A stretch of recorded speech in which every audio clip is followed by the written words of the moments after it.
اللہ کہتے ہیں میں نے تمہیں بنایا تھا یہ دیکھنے کے لیے کہ تم جس شعبے میں بھی ہو، سارے شعبے ہم نے زندہ کرنے ہیں۔ اسلام میں رہبانیت نہیں ہے، خوب سمجھ لو۔ رہبانیت کا مطلب دنیا سے الگ تھلگ ہو کے بیٹھ جانا، یہ اسلام میں نہیں ہے، بلکہ اسلام میں رہبانیت کا الٹ ہے، گھسنا ہے دنیا کے اندر۔ یہ ایک بہت پوائنٹ کی بات ہے، اس کو اچھی طرح سے سمجھیں۔ آج ہمارے دینداروں کا جو ذہن بن گیا ہے نا، اور جس چیز کو پروموٹ کیا جا رہا ہے وہ یہ کہ ہم نے دنیا سے الگ تھلگ رہنا ہے۔ تبھی اس طرح کی تحریکیں چل رہی ہیں کہ مدرسے کا کام صرف مولوی تیار کرنا ہے جو مسجد میں امامت کرے، بالکل دیسی مفتی ہو، کہیں حکومت کے کسی ادارے میں نہ ہو۔ اس پہ فخر بھی کیا جاتا ہے۔ دیکھو مدرسے کا کام ڈاکٹر انجینئر تیار کرنا نہیں ہے، یہ بات 100% درست ہے۔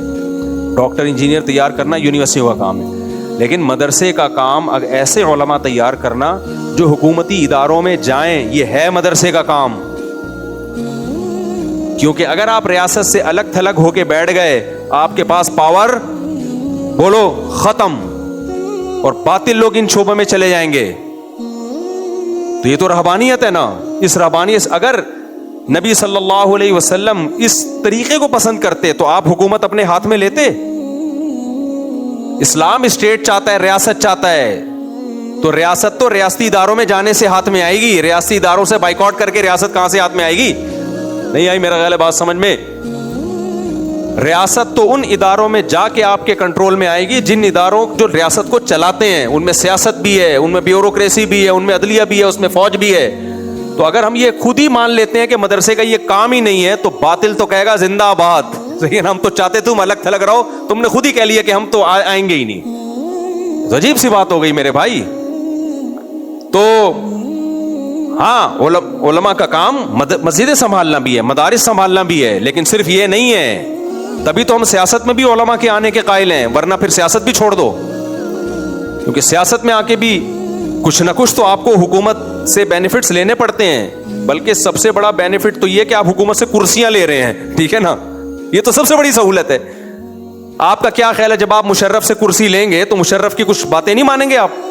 جب آپ ضیاء الحق سے کمپرومائز کر کے کچھ کرسیاں سیٹیں لیں گے سیاست میں آ کے، حکومت سے فائدہ اٹھائیں گے، تو کیا حکومت کو کچھ فائدہ نہیں دیں گے؟ یا وہ آپ کے پھپھا چاچا لگتے ہیں، آپ کو فری پھوکٹ میں سیٹیں دیتے چلے جائیں؟ ابے نہیں یاری میرا خیال ہے بات سمجھ میں۔ تو ریاست سے ہر شخص فائدہ اٹھاتا ہے، ہر شخص فائدہ اٹھاتا ہے۔ اس کو ریاست کا پٹھو کہہ دینا کہ جو ریاست سے فائدہ اٹھے سرکاری ملا ہیں، بھائی یہ غلط ہے۔ سب ریاست سے فائدہ اٹھاتے ہیں، کچھ اپنے لیے اٹھاتے ہیں، کچھ قوم کے لیے اٹھاتے ہیں۔ تو اسلام کہتا ہے ریاست سے فائدہ اٹھاؤ، ریاست میں گھسو بھی، اپنے لیے نہیں، کس کے لیے؟ قوم کے لیے۔ یہ تو گھسنا، یہ جامع رشید کا یہی تو ویژن ہے، 2 اور 2 4 کی طرح کلیئر ویژن ہے۔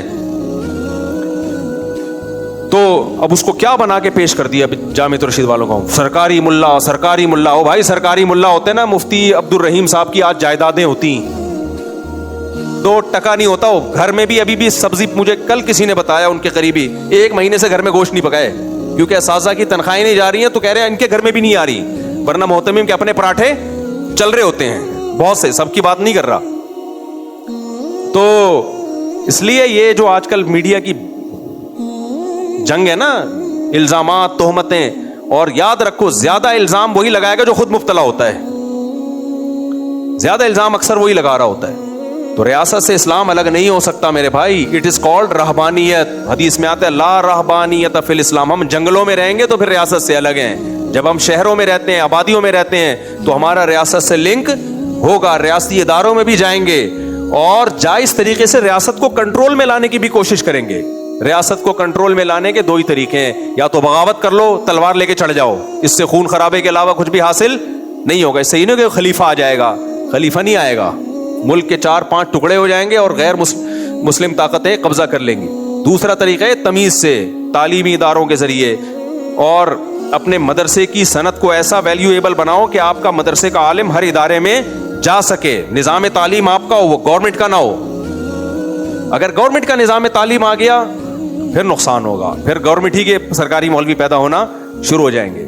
تعلیمی نظام آپ کا ہو، ٹیچرز آپ کے ہوں، لیکن آپ کے سرٹیفکیٹ کی اتنی ویلیو ہو کہ اس سرٹیفکیٹ کے ساتھ آپ فوج میں بھی جا سکو، آپ عدالت میں بھی جا سکو، آپ وکالت میں بھی جا سکو، آپ پولیس میں بھی جا سکو، آپ بیوروکریسی میں بھی جا سکو۔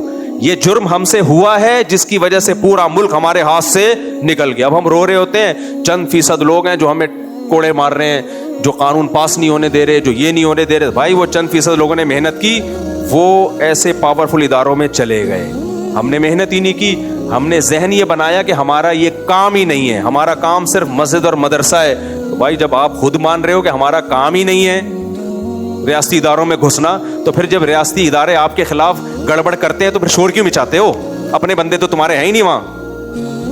نہیں آئی میرا خیال ہے بات؟ تو عجیب دماغ ہو گیا بھائی صاحب. تو میں یہ بات کر رہا تھا, اسلام میں رہبانیت نہیں ہے. تو میری باتوں کا کوئی یہ ہرگز مطلب نہ سمجھے کہ اسلام دنیا داری سے منع کر رہا ہے, ڈاکٹر بننے سے منع کر رہا ہے. جب میں نے بتایا نا کہ ٹماٹر والا اور ڈاکٹر, اگر ٹماٹر والا تقوی والا ہے تو اللہ کی نظر میں اس کا مقام زیادہ. تو ہو سکتا ہے کوئی بیچارہ میڈیکل سائنس میں ڈاکٹری کر رہا ہو, وہ کہ میں ٹماٹر ہی بیچوں گا. یہ نہیں ہے میرے بھائی, اس کی اسلام اجازت. جس کے اندر صلاحیت ہے وہ ڈاکٹر بنے, وہ انجینئر بنے, وہ فوج میں جائے, وہ عدلیہ میں جائے. کچھ لوگ ٹماٹر بیچیں وہ بھی ٹھیک ہے. تو اسلام آپ کو دنیا چھوڑنے کا حکم نہیں دیتا, لیکن اسلام کہتا ہے ان اکرمکم عند اللہ اتقاکم.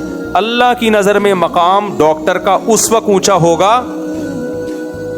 جب وہ لوگوں کا علاج کرے اللہ کی رضا کے لیے, جب وہ تعلیم حاصل کرے اللہ کی رضا کے لیے, جب وہ لوگوں کو نسخہ دوائیوں کا لکھ کر دے. کس کے لیے؟ پیسے بھی کمائے, لیکن کس کو راضی کرنا ہو.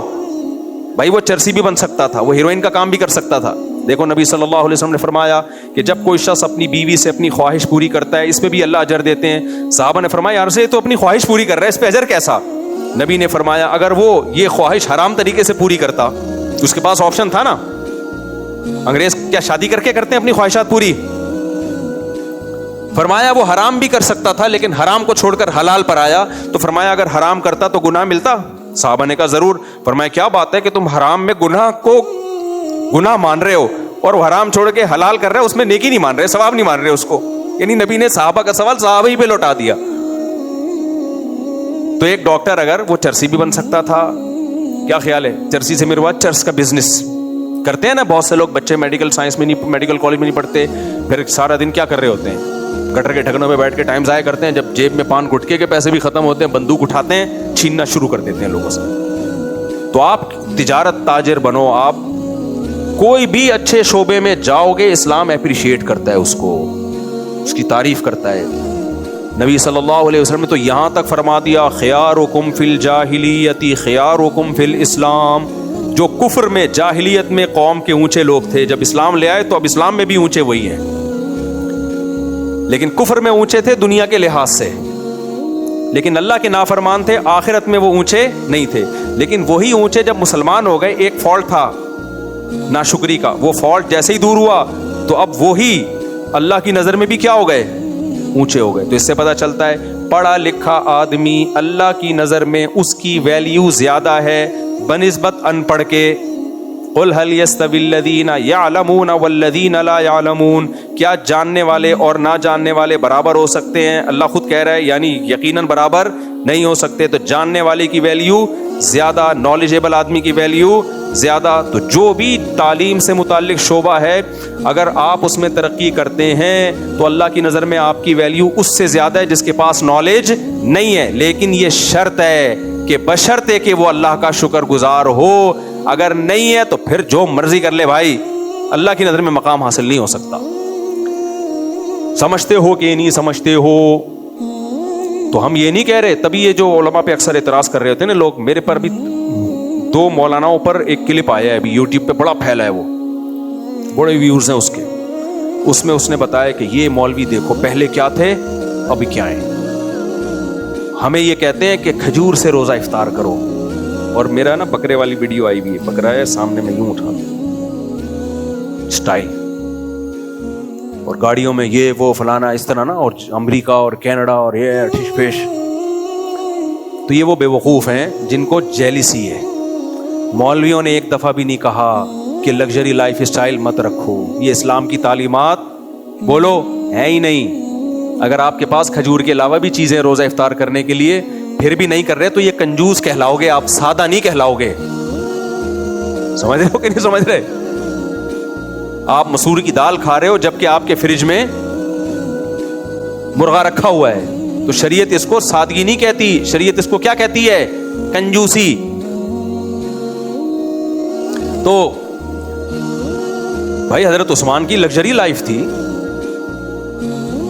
حضرت حسن کی بڑی لگژری لائف تھی, حضرت حسن کے پاس بہت دولت تھی رضی اللہ عنہ. تو اسلام نے ایک دفعہ بھی نہیں منع کیا. رہا نبی صلی اللہ علیہ وسلم کی زندگی, وہ آپ کا اپنے اختیار سے تھی, وہ اس کی ترغیب نہیں دی آپ نے. دنیا رکھنا الگ چیز ہے, دنیا کو آخرت پہ ترجیح دینا الگ چیز ہے. کوئی صحیح عالم ہوگا دنیا رکھے گا, لیکن جب دنیا اور آخرت میں ٹکراؤ ہوگا تو دنیا کو لات مارے گا, وہ آخرت کو لات نہیں مارے گا. یہ چاہتی ہے شریعت. بلکہ میں نے تو علماء کو دیکھا ہے کہ دنیا اور آخرت میں ٹکراؤ نہ بھی ہو, بلکہ دنیا کمانے کا وہ طریقہ جو صرف غیر اخلاقی ہو, جائز ہو لیکن غیر اخلاقی, علماء اس کو بھی لات مار دیتے ہیں. حالانکہ اتنا ظرف پبلک میں 20 دفعہ بتا چکا ہوں نا. میرے پاس لوگ دیکھتے ہیں اول تو اتنا ہے نہیں جتنا مشہور کیا ہوا ہے, لیکن ہم جو چاہتے ہیں کہ لوگ ہمیں سمجھیں کہ ہم ارب پتی ہیں, چاہتے ہیں لوگ کیا سیٹھوں کی طرح جیو. تو لیکن ہم جتنا کما سکتے ہیں نا میرے بھائی, آپ سوچ بھی نہیں سکتے. لیکن وہ طریقے ہمیں نامناسب لگتے ہیں. ہو سکتا ہے آپ کو نامناسب بھی نہ لگیں, ہمیں صرف لگ رہے ہوتے ہیں اس لیے بھی نہیں کما رہے ہوتے.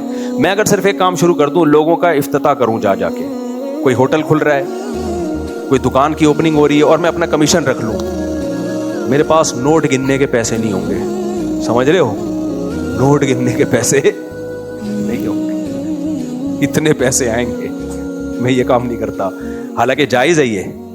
کوئی مشہور آدمی اپنی شہرت کو کسی کمپنی کو پروموٹ کرنے کے لیے کیش کرا سکتا ہے. بھائی ہم بھی تو تمہیں پروموٹ کر رہے ہیں, تو تھوڑا ہمارا بھی کمیشن رکھ. ہم نہیں رکھتے, حالانکہ بہت جائز بھی ہے, نامناسب ہے.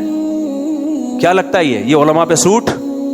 کیا آپ مشہور ہو گئے, اللہ سکھا کے اب اس کا مشہوری کا منجن بیچنا شروع کر دو یار. آپ کوئی قریبی دوست ہو, اس کے ہوٹل کو پروموٹ کرنا ہو, ویسے ہی جا کے کر دیں گے, یار اپنا دوست ہے یار, چلو یار ادھر آ کے چائے پی لیا کرو, بس. پیسے ویسے کچھ, چائے بھی فری پھوکڑ میں اگر وہ پلا دے تو اس کی مرضی ہے, ورنہ میں تو اس کے بھی پیسے دے رہا ہوتا ہوں. یہ ظرف ان سیکولر لبرل لوگوں میں نہیں ہے جو صبح و شام علماء کے خلاف تقریریں کر رہے ہیں نا. اب یہ ہمیں پیون زدہ کپڑوں کا بولتے ہیں اور خود بوسکی پہنتے ہیں, ہمیں یہ کہتے ہیں, خود یہ کرتے ہیں, حالانکہ وہ خود پتہ نہیں کیا کیا کر رکھ کے بیٹھا ہوا ہوتا ہے. میں صرف اپنا نام دے دوں نا کمپنیوں کو, اپنا نام, تو ہی میں ٹھیک ٹھاک پیسہ کما سکتا ہوں.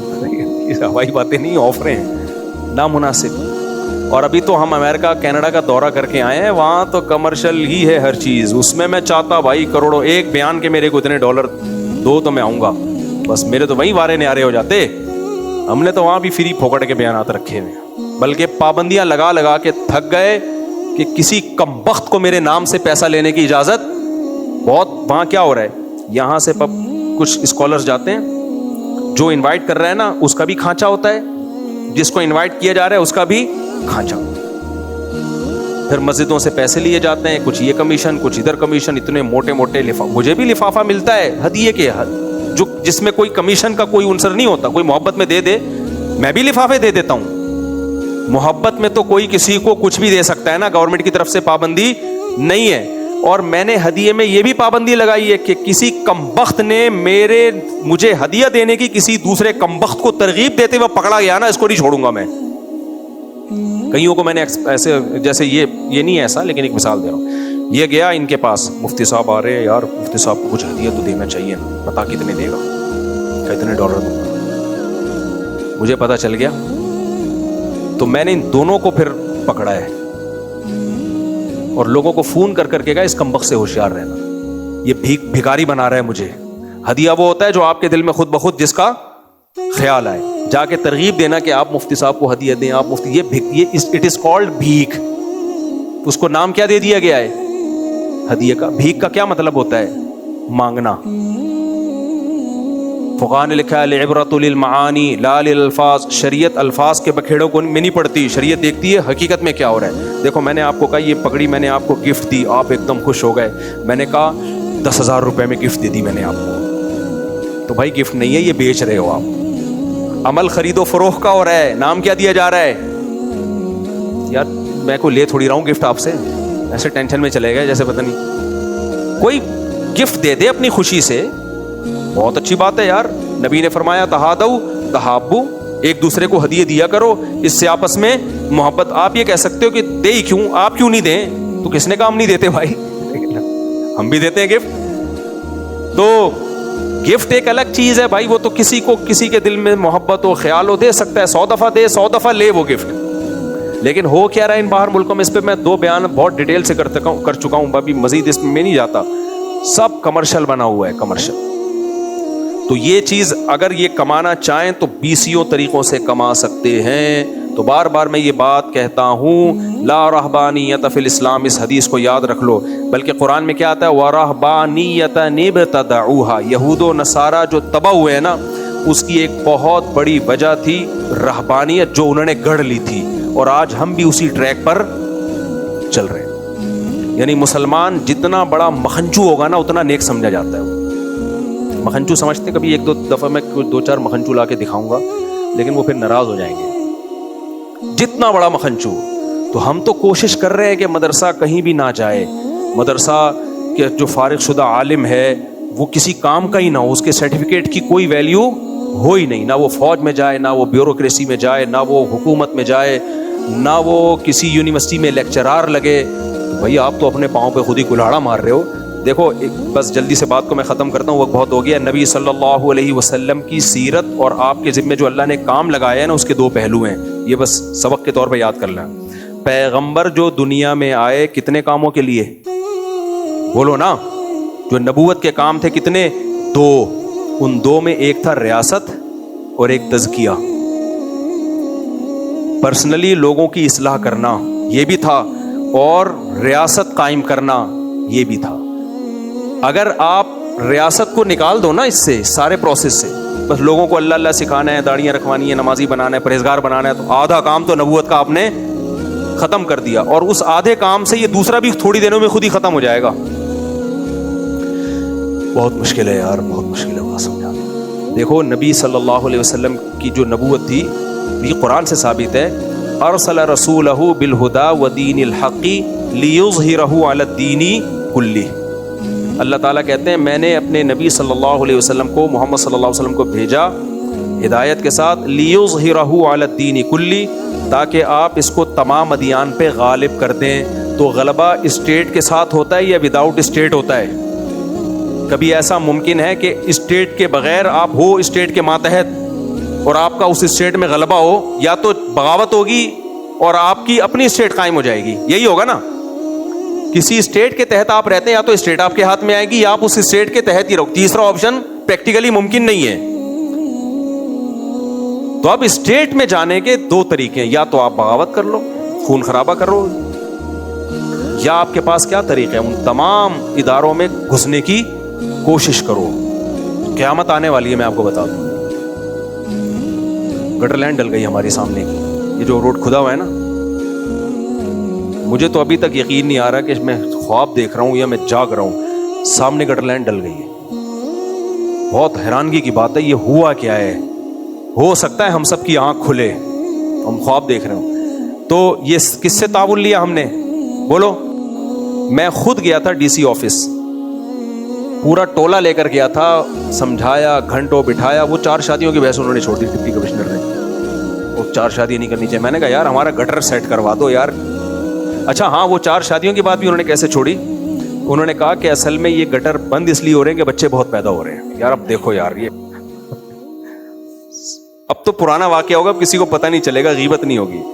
وہ کہہ رہے ہیں آپ لوگ بھی تو بچے پیدا کرتے ہو اور پھر گٹر تو بند ہوں گے نا. میں نے کہا کوئی بچہ گٹر میں پھنسا ہوا ہوتا ہے نا, پھر آپ کہتے اتنے پیدا ہو گئے ہیں کہ رہنے کی جگہ نہیں, گٹر میں پھنس رہے ہیں وہ, تو میں مان لیتا. کوئی بات ہے یار. خیر بڑا مناظرہ ہوا ان سے, لیکن اللہ کا بڑا فضل ہو گیا کہ الحمدللہ وہ گٹر لائنیں ڈل گئی ہیں. تو خلاصہ یہ نکلا میرے بھائی, اسلام میں رہبانیت بولو نہیں ہے, ریاست اسلام کا حصہ ہے, اس کے بغیر اسلام نہیں ہے. اب ریاست میں یا تو الڑ دو, پھلڑ دو, مار پیٹ دو, کچھ بھی حاصل ہونے والا نہیں ہے. یا پھر دوسرا طریقہ یہی ہے کہ ان تمام اداروں میں گھسنے کی کوشش کرو جس سے ریاست چلتی ہے. آپ نہیں گھسو گے تو باطل لوگ گھس جائیں گے. اللہ تعالیٰ سمجھنے کے عمل کی توفیق عطا فرمائے.